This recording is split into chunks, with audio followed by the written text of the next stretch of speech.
Imagine a world where more women had the time and resources to fully explore their genius.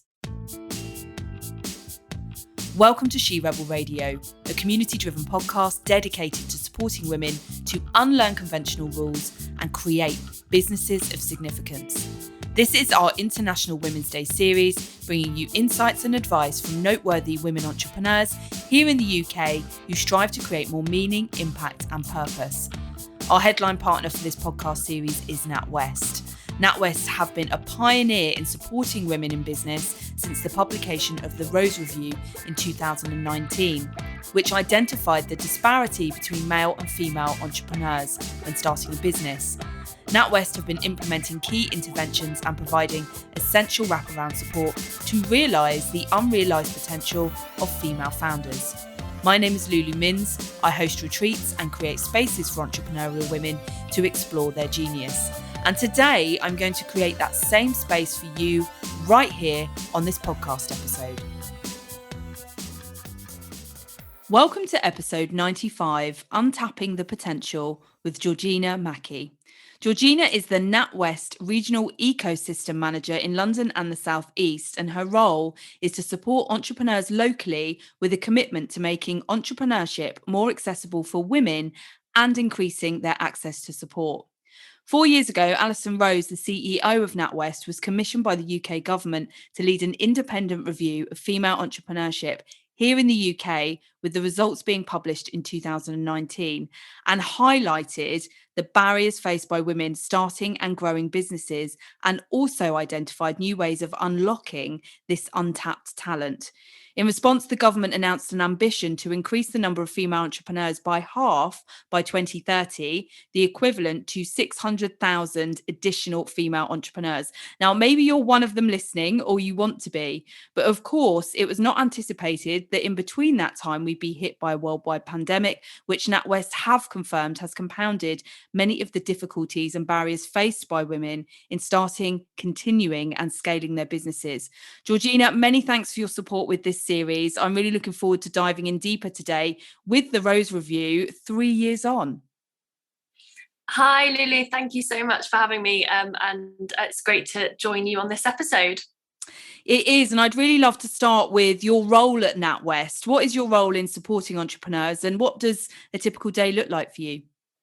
Thank you. So, as you mentioned, I'm the Regional Ecosystem Manager across the London and South East region at NatWest. That's a bit of a mouthful, but essentially what that means is using the resources that we have at NatWest to go out and reduce and remove barriers to starting a business. Now, at NatWest, we have a huge a pile of resources to be able to support small businesses, whether that's you've just got an idea and you're looking to get it started, to really scaling your business and making it something of significance. Essentially, we want to support you no matter at what stage you are as a business owner to succeed. And so it's my role to go out into the local community and implement these kind of programs and propositions and support as many small businesses as we can.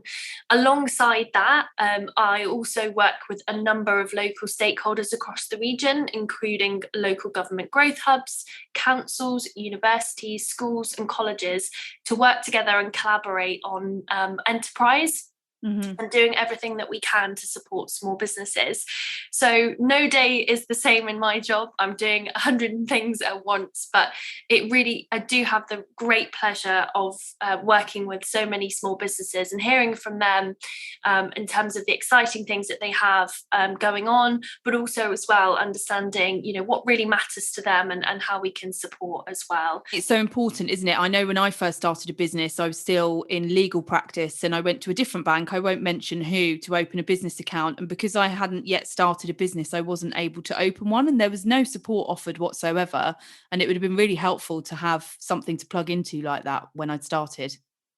Definitely. And I think think that's something that's become massively apparent to us as individuals and as a wider organisation as well. Starting a business to so many people means so many different things, and we can't let the restrictions of running a large bank get in the way. We actually need to use our powers that be to be able to support as many small businesses get started. And we're not just talking with a bank account, because obviously that's really crucial to running an effective business, but we're talking about the wider wraparound support that's needed, whether that's linking you in with like-minded entrepreneurs, having someone in your local area, such as a local enterprise manager, who you might just be able to, drop an email, pick up the phone to and say, what should the structure of my company be like? Answering those questions that no one teaches you at school, no one talks about around the kitchen table. It's not like you discuss these things with a friend over a coffee. And I think, it's these little life lessons and things that about running a business that no one teaches you. And there is an element of having to go out there yourself and find it, but it shouldn't be difficult. And that's, ultimately what we're trying to do at NatWest, is make it so much easier for, to make, individuals' ambitions come true. Yeah, and for someone to kind of match your enthusiasm and interest, because it's just not great, is it, to come up against a barrier the first minute you've started, and you really do need to access other entrepreneurs and people to inspire you. That was definitely a barrier that I faced. Now, female entrepreneurship represents a 250 billion opportunity for the UK economy. Women have traditionally and still now much less access to funding and capital. What else can you tell us about the barriers identified for women entrepreneurs and the programs NatWest have been creating to support female founders with funding, family commitments, and all the other stuff that comes in? Yeah, of course. So I think a huge part of this is, the findings themselves came off, like you said in the introduction, off the back of the Rose Review. That was the research came out in 2019, and some of the, the impacts that women that face women, and what they have to struggle with on a day-to-day when running a business is so different to their male counterparts. I think one of the 1 in 3 of entrepreneurs in the UK are female, and if we were to kind of level that up, that would be equivalent to about 1 million missing businesses in the UK. And I think there are so many different things impacting female entrepreneurs as to male entrepreneurs. So you talked there a little bit about kind of funding as being one of the key elements there. It's that a lot of funding isn't directed towards female entrepreneurs. I think there was a study done recently that verbally, if an investor is listening to a female voice over a male voice, they'll consider that the female voice is less, doesn't take so many risks, and isn't a kind of as worthy investment as listening to someone from a pitch from a male entrepreneur. And so that's kind of the number one barrier mentioned by women. That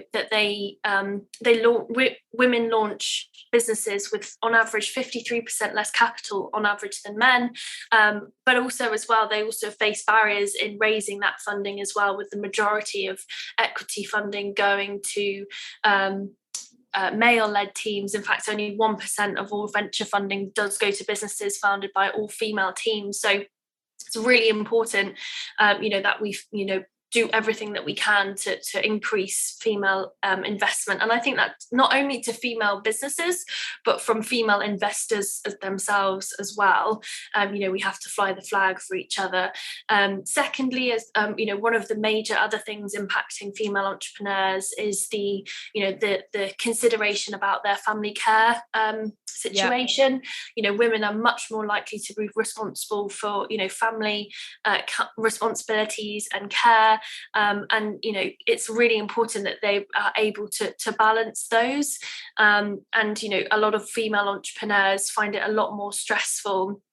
In fact, women are more kind of about 17% more likely than men to struggle with balancing business demands with family life. So we need to be able to adjust, the way that we work with women, the way that we communicate with them as well, to support them as much as possible. And one of the key things that NatWest has been doing is launching new banking products for your personal biz banking to be able to adjust to those and access, cash readily ready when you need it, changing some of our overdraft policies and stuff, and working with changing some of our other elements to be able to suit female needs a little bit better. And then finally, I think one of the other main areas that women need to support women, and access to mentors and networks is crucial to be able to lift the lid on the opportunity around from female entrepreneurs. I think it's one thing that we're absolutely brilliant at as women, is supporting one another, and kind of and working together. And I think that's another barrier that we need to lift, is being able to help women find a business mentor, or that network that they're going to need to help their businesses grow. And I think that's kind of the key barriers facing women today. And as I said, that was highlighted in the Rose Review. And off the back of that, we've come up with, a few initiatives to be able to, support women. I guess there's there's 8 key areas, and I'll run through those really, really quickly. So the first one, now we've kind of seen these 3 key areas of where we need to support women, is to promote greater transparency in funding allocation through an Investing in Female Entrepreneurs Code. The second initiative is to launch new investment vehicles, and also encourage UK institutional and private investors to further support and invest in female entrepreneurs. Yeah. I mentioned this previously, but we've been creating and reviewing existing banking products aimed at entrepreneurs with family care responsibilities to help bridge that gap, and also improve access to expertise by expanding entrepreneur programs, and helping female entrepreneurs source networking opportunities. And then obviously, finally, I think we also need to kind of be looking at the beginning of that entrepreneur's journey. So we've also been accelerating the development and rollout of entrepreneurship related courses in schools and colleges. So engaging young female entrepreneurs as soon as possible. So really trying to create that one-stop shop for female entrepreneurs, throughout their entire journey. And we're starting to see the impact now. Yeah. And it's so interesting. And I find that, across the board, in terms of often women being less willing to use their voices, but also the flip side of that being that there are studies that prove that we are deemed to have less authority within our voices and when we use them as well. And that runs so deeply, doesn't it? So to be working with young women or girls at school in terms of, projecting and using their authority and their voice is so important.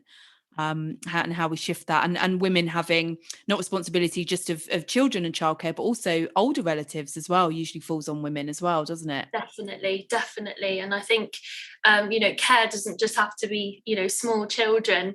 I think a lot of females in households feel that they have a lot on their shoulders, and we obviously want to sort of support them in whatever they decide to do. And I think there's elements of what we're doing when it comes to care responsibilities that, yes, it does support women, but I'd like to think longer term as well, we can support anyone. We've seen how important it is to be able to support customers who have these quite vulnerable situations, and we do need to allow for flexibility, because at the end of the day we're all human. So I think there's obviously fantastic support here for female entrepreneurship, but I think we're starting to open up bigger conversations as well in terms of, what curriculum we have at schools, as I mentioned with the support for entrepreneurship in schools as well. So yeah, it's really phenomenal to see the impact that we're having with the Rose Review, and the impact we're having with female entrepreneurs as well. And how did the pandemic, from your point of view, affect women running their own businesses, which is something that we just couldn't have anticipated at the time, only a year before when the Rose Review was published? I think a massive part of it was the kind of stress levels faced by female entrepreneurs. So every year we do an update on the activity of the Rose Review, and back in 2021, research showed that nearly 3/4 of female business owners found managing their businesses in the pandemic stressful, compared to only 55% of male entrepreneurs. And I think all of the impacts to facing female entrepreneurs, whether it's funding, care commitments, as well as kind of access to opportunities. I think all of that was massively amplified during the pandemic, and I think across the board, female voices were lost, in the sense that they found it harder to try and get access to support whilst managing a whole other number of things within their households as well. So yeah, we've definitely seen things take an interesting turn for the for business, but that's not to say that we haven't seen some of businesses seek opportunities within the pandemic as well. It's kind of really a lot of female entrepreneurs that I've spoken to, have said that, yes, they've had to pivot their business, but actually longer term, they think it's now going to be a bit more of a success. And all the worrying that they did at pre-pandemic about, certain scenarios actually paid off, having a bit of extra cash in the bank, or making sure they had contingency plans when things went wrong. Sometimes us women like to worry a little bit too much, and actually some female entrepreneurs took that to their advantage in this pandemic, and were able to kind of rest on these really strong strategic plans that they had in place. So yeah, I think there's obviously, it's been extremely difficult for everyone, and we're still a lot of businesses are still feeling the impact of the pandemic today. But yes, there are some great stories and positive elements of the pandemic as well. Yeah, and as you say, the kind of worrying aspect is, and often women hold a lot of emotional space for other people, so that whether that's within their home or within their businesses, doing that when the pandemic hit, I found that I actually had to do quite a lot less work, because I hold a lot of emotional space for people, and there was only so much capacity that I have to do that I had to do that when people are in crisis, etc. So it's really important to take that into account. But I was going to say, in terms of the worrying you said that women can do, and I know one of the findings in the Rose Review, which you've mentioned and we've talked about throughout the series on She Rebel Radio, is women being more risk averse. So is some of the strategy that they'd already had for those risks, is that what you're saying in terms of came into play, and they were able to kind of play to their strengths with that? Massively, and what's coming to light is, whilst on the site of it, it appears that female entrepreneurs are a bit more risk averse than their male counterparts. You see that more.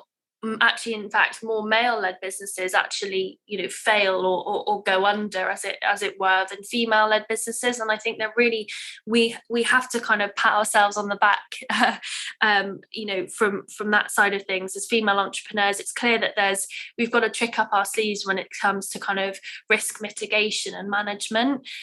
Yes, we might be seen, risk averse in the way that we approach investment, or working with specific suppliers, for example. But I think it may be perhaps might be the wrong language, and in the sense that even the way that risk is calculated, and some of the and the definition of risk, it's quite a male dominated kind of area. There hasn't been much consideration for female only risk situations, think areas that haven't been quite defined for females. So I think similar to the situations we face ourselves in a day-to-day life, where there is a slight male bias to certain things such as seatbelts and healthcare. I think the same goes for kind of business and risk, and I think it's quite easy to cast a broad brush over female entrepreneurs, just because maybe we don't act so quickly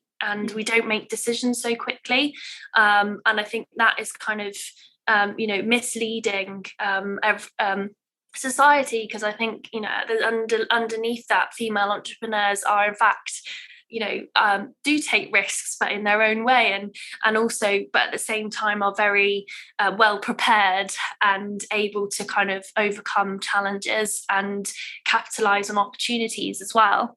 Yeah, really interesting. And it's perhaps, the language around risk from a more masculine kind of patriarchal point of view is in respect to the hero's journey, right, rather than the heroine's journey, and what that looks like and what risk may mean to us, and it may be more considered and more intuitive and all of those things. So that's a really interesting way to look at it. And do you think, has there been any change, or will there be, do you think, within the language used by banks and finance departments, which again many women feel they're not part of, as we haven't had the conditioning, mentoring or introduction to it from an earlier age? My mum actually, my parents ran a business together and banked with NatWest, and I remember her going into the bank a lot, so I always feel like I had some introduction to it. But it wasn't long before that women weren't allowed access to our own bank accounts even. So do you think there's any work to be done there? Oh, massively. And I still think we have some way to go. We've made huge leaps and bounds. And I think, I can't speak on behalf of other banks, but, NatWest themselves, yes, they published the Rose Review, and there's been a lot of activity, behind that as well.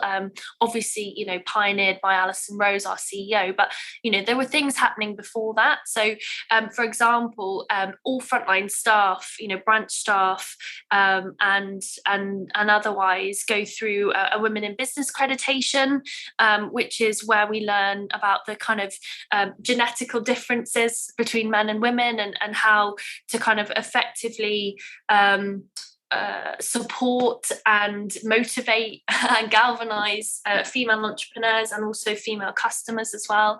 I think more and more so the language that we're using with, any advertising or just business jargon in general is becoming so much clearer and and concise, making it easier not just for females but for everybody involved, and for even those so much with disabilities, and things like that as well. And it's we've still got a long way to go, but there's been a lot happening already, and I'd like to think now that if any female walked into a branch and asked to open a business bank account, we'd welcome them with open arms. So yeah, absolutely. And do you think that's why, and you might not know the answer to this question, why Allison Rose, the CEO of NatWest, was chosen to undertake the research for the Rose Review? I think Alison's always been a huge advocate for small businesses and, the power of female entrepreneurs. Her journey, within the organisation, she came from the business bank. So, she's already had a huge part to play in kind of, okay, what do we offer and support our customers with? And I think she definitely wanted to continue that, as CEO. She realized, the potential that female entrepreneurs offers to the UK economy. You mentioned it earlier, but the 250 billion pounds of additional value that we could tap into. And I think I've been fortunate enough to work alongside Allison, and there is nothing better she enjoys than getting to meet a business owner and hear about their journey. I really do think that it's a kind of something really close to her heart, and in what she does, and I think she's coming at this with her head, and kind of the additional kind of productivity and support that this could provide to the UK economy, the jobs that it could offer, and kind of our position as a large bank, what we need to be doing within the right thing to be doing within society. But at the same time, I also think she's coming from this at a sort of from her heart as well, because she really does enjoy working with startups and small businesses. So I think this is double-sided, and I think something like this needed to happen. This insight into female entrepreneurs and the extra support needed. And it was great that Allison put her hand up and galvanized that activity. Yeah, absolutely. And as the Rose Review reports, a lack of role models, mentors and narrative, which we've talked about throughout the series and in this episode for women, can affect our ability to succeed as women. How do NatWest select role models and mentors to support their female entrepreneurs? What does that look like? Yeah, I think typically, we won't be kind of, obviously we really want female entrepreneurs to have female idols and things like that. But we also have male allies within the organization that fly the flag for their colleagues, and also female businesses as well, which I think is really important too. To not be, and in some instances, not be so gender specific in sort of role models as well, because I think both sides can really learn from one another. In terms of choosing, I guess, key idols, we're always looking for some individuals that can inspire younger generations. School children, those, students at university, for example, and, those that are kind of honest in sharing their stories.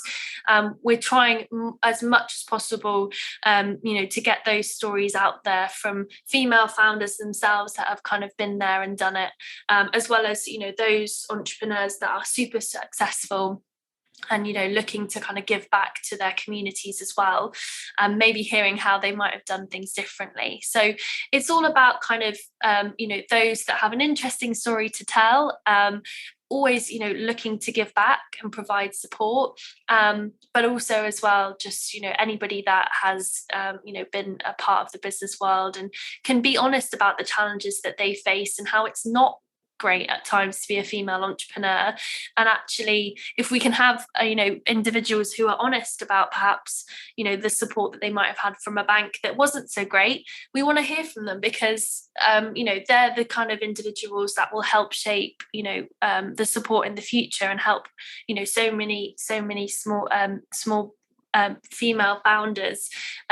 So yeah, I think there's a lot of idols out there, and I think the more and more we have these conversations and get those stories out there, the better. So we're trying what we can as an enterprise team to run as many events, to join these podcasts, and also do YouTube videos and things like that, just to get the messages, the voices, the stories of female entrepreneurs out there, because it's so important.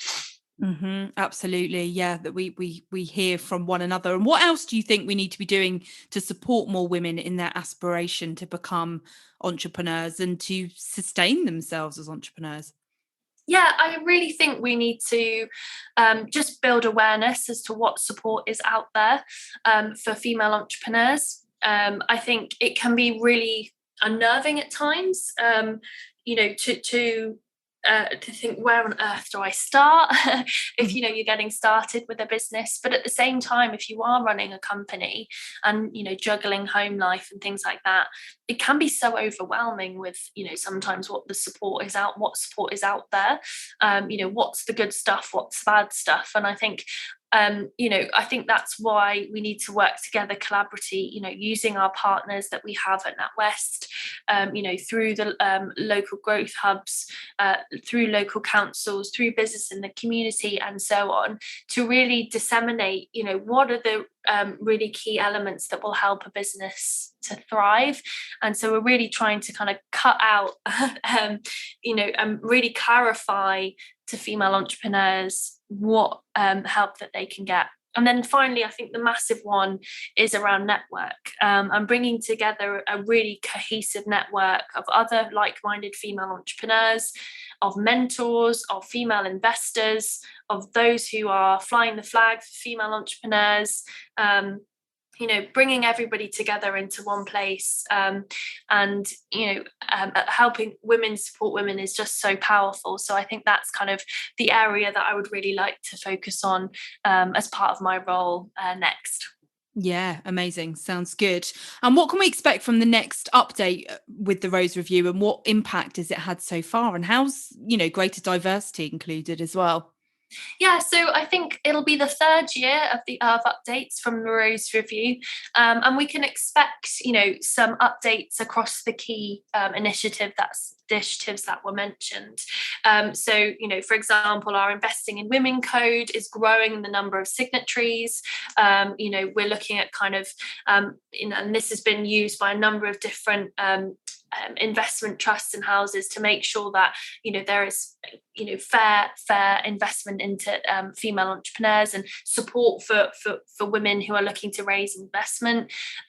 We've also looking to kind of add further money ring fence for female entrepreneurs at NatWest, and providing kind of new and alternative products available for female businesses.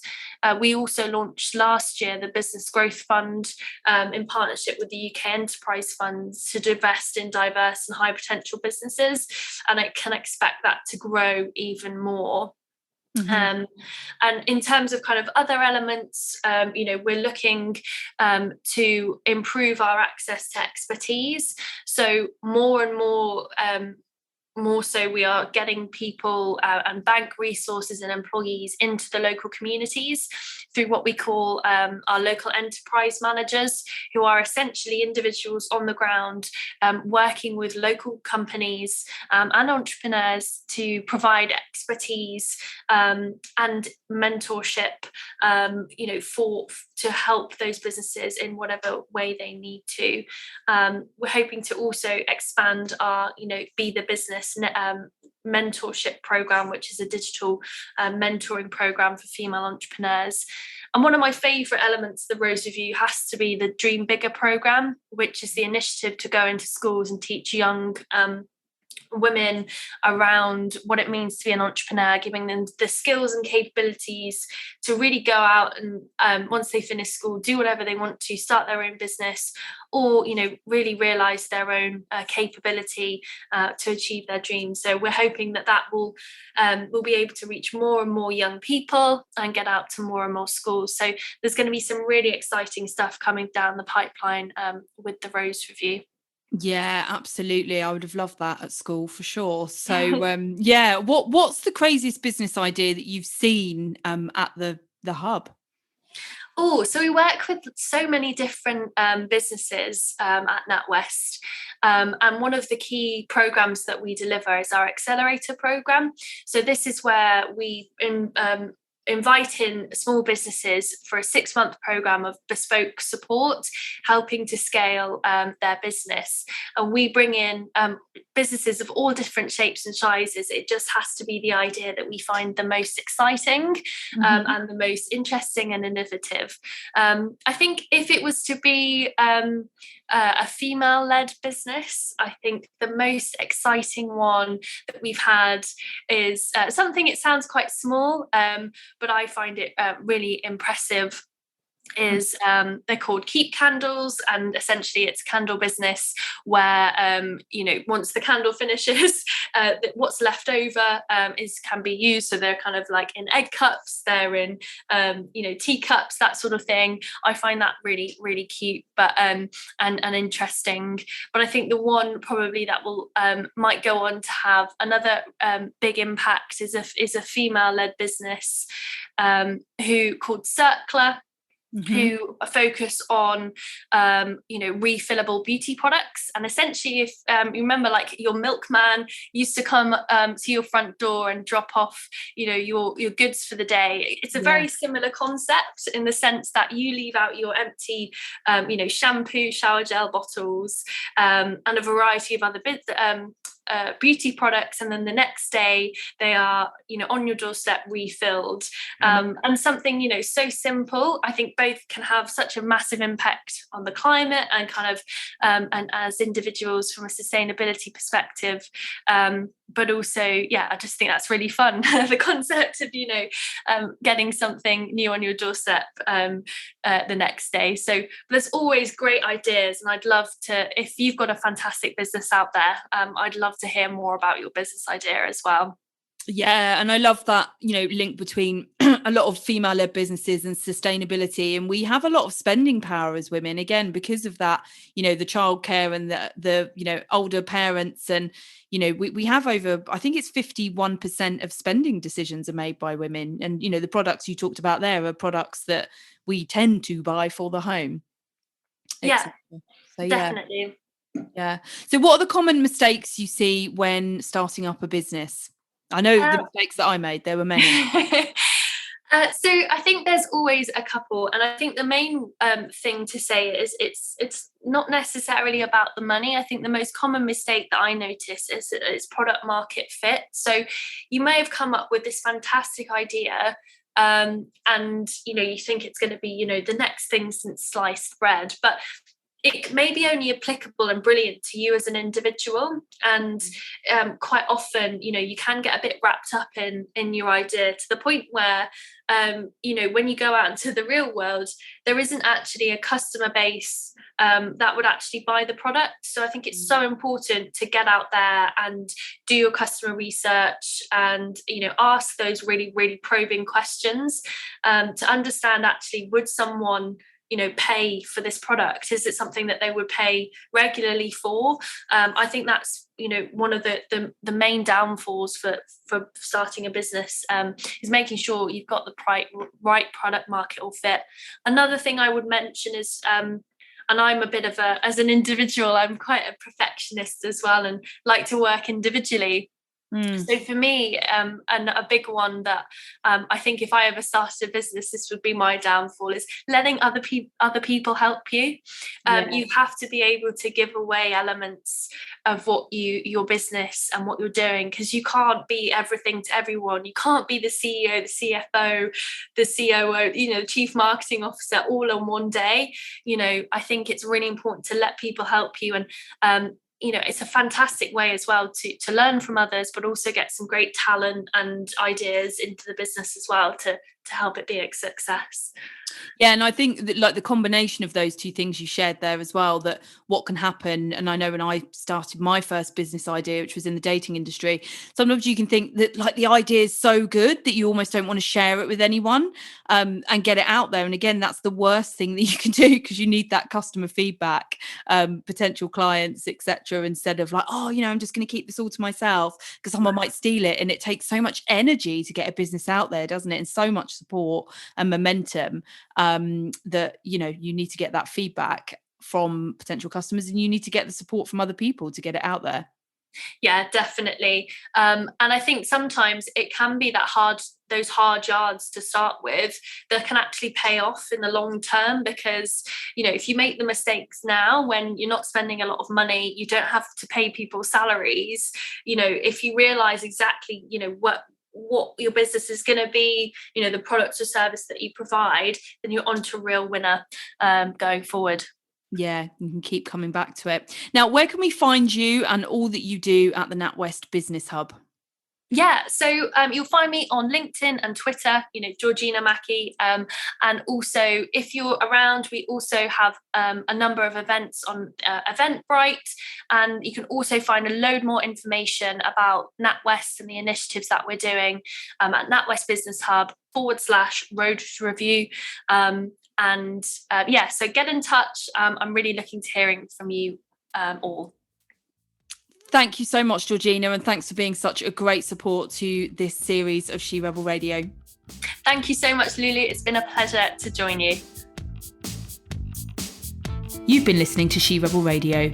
It's been an honour to support you taking the time to discover more of your genius, and we thank our partners NatWest for supporting this series. Since the publication of the Rose Review, NatWest have been working to deliver real support for women to create their business of significance. From launching the Investing in Women Code to backing $1 billion of female entrepreneurship funding, NatWest are also educating young women through Dream Bigger, inspiring the future generations of female entrepreneurs. From their Business Builder online course to their flagship Accelerator program, NatWest can support you to upskill at your own pace in a way that allows you to stay in control as you start, scale, and succeed. Visit www.natwestbusinesshub.com for more. If you'd like to attend a retreat with me, visit lulumins.com, and don't forget to join us in furthering the conversation on social media. Just search for NatWest Business or Lulu Mins in Google and on all social media platforms.